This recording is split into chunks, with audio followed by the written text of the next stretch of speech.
Ship तबाह किए हैं। यूएस की तरफ से स्टेटमेंट आया है, हमने 50 माइन स्लेयर्स भी नष्ट कर दिए हैं। सीज फायर पर ईरान के साथ बात जारी है, ये अभी भी यूएस की तरफ से स्टेटमेंट दिया जा रहा है। तो ईरानी नेवी के 140 शिप तबाह किए हैं। कुल मिलाकर ये इस वक्त व्हाइट हाउस की तरफ से बयान रिलीज किया गया है। ईरान नेवी के 140 शिप बर्बाद, हमने 50 माइन स्लेयर्स भी नष्ट किए हैं और सीज फायर पर ईरान के साथ बातचीत जारी है। इसके अलावा और क्या कुछ अपडेट है वो भी आपको बता देते हैं। होर्मुज से शिप की आवाजाही हमारी प्राथमिकता है, ये अमेरिका कह रहा है कि स्ट्रैट ऑफ होर्मुज से आवाजाही शुरू हो, ये हमारी प्रायोरिटी है। अभी कोई समय सीमा तय नहीं, मार्केट की स्थिरता के लिए कोशिश लगातार जारी है। यानी कि अमेरिका कह रहा है कि मार्केट स्टेबिलिटी की कोशिश उसकी लगातार जारी है और साथ ही साथ आवाजाही शुरू हो, हमारी प्राथमिकता यही है। इसके अलावा एक और वॉर ब्रेकिंग आपको बता देते हैं। ईरान के बंदर अब्बास पर कई शिप फंसे हैं। होर्मुज के बंद होने की वजह से यहां पर जमावड़ा लगा है। कई देखिए फुटेजेस भी सामने आई है जिसमें साफ तौर पर देखा जा सकता है कि भारी तादाद में ये जो स्ट्रैट ऑफ होर्मुज का रास्ता है, यहां पर जो शिप्स हैं वो फंसे हुए हैं। ईरान के बंदर अब्बास पर कई शिप के फंसे होने की खबर इस वक्त सामने आ रही है। तो कुल मिलाकर ये बड़े अपडेट्स हैं।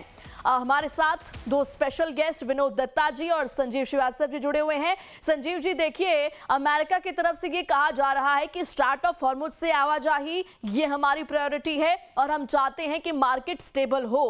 क्या लगता है सर कि ऐसा हो पाएगा जो अमेरिका चाह रहा है?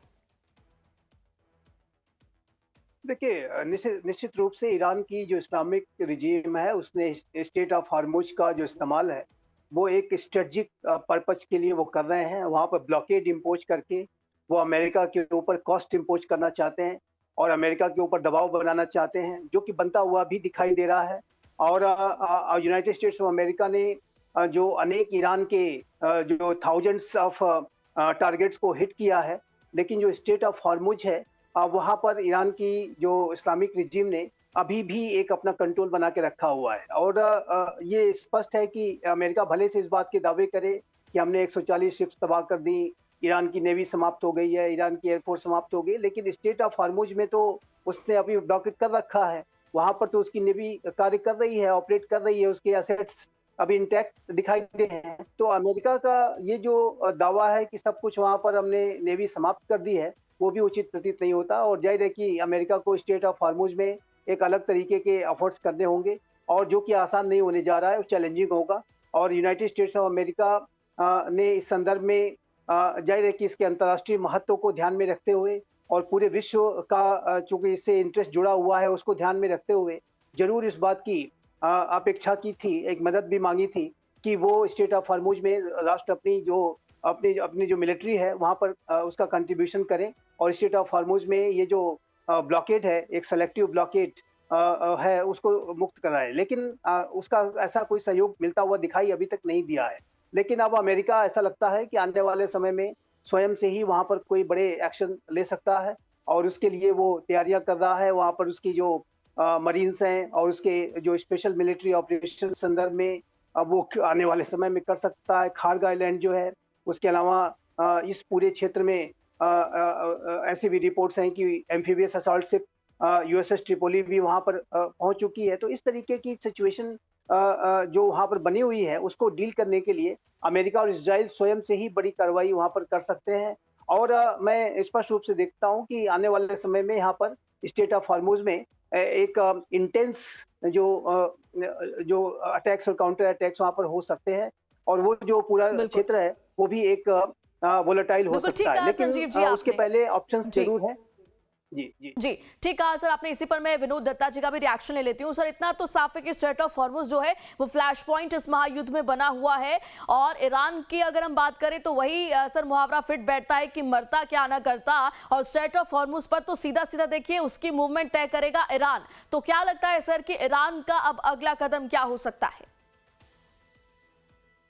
देखिए, ईरान अपना जो ऑपरेशन है वो बड़ा उसने सोच समझ के इसको प्लान किया है। और ईरान यही करेगा कि साहब वो अपने जो रिस्पॉन्स है उनको बड़ा कैलकुलेटिव और कैलिब्रेटेड वे में अंजाम देगा, क्योंकि उसके जितने भी संसाधन हैं उन पे दिन अमेरिका के जो हमले हो रहे हैं या जो उसकी इक्विपमेंट कैजुअलिटी है। देखिए आज 27वां दिन है इस युद्ध का, तो हर एक बैटलफील्ड में वो कहते हैं ह्यूमन फटीग और इक्विपमेंट फटीग दोनों दिखाई देती है।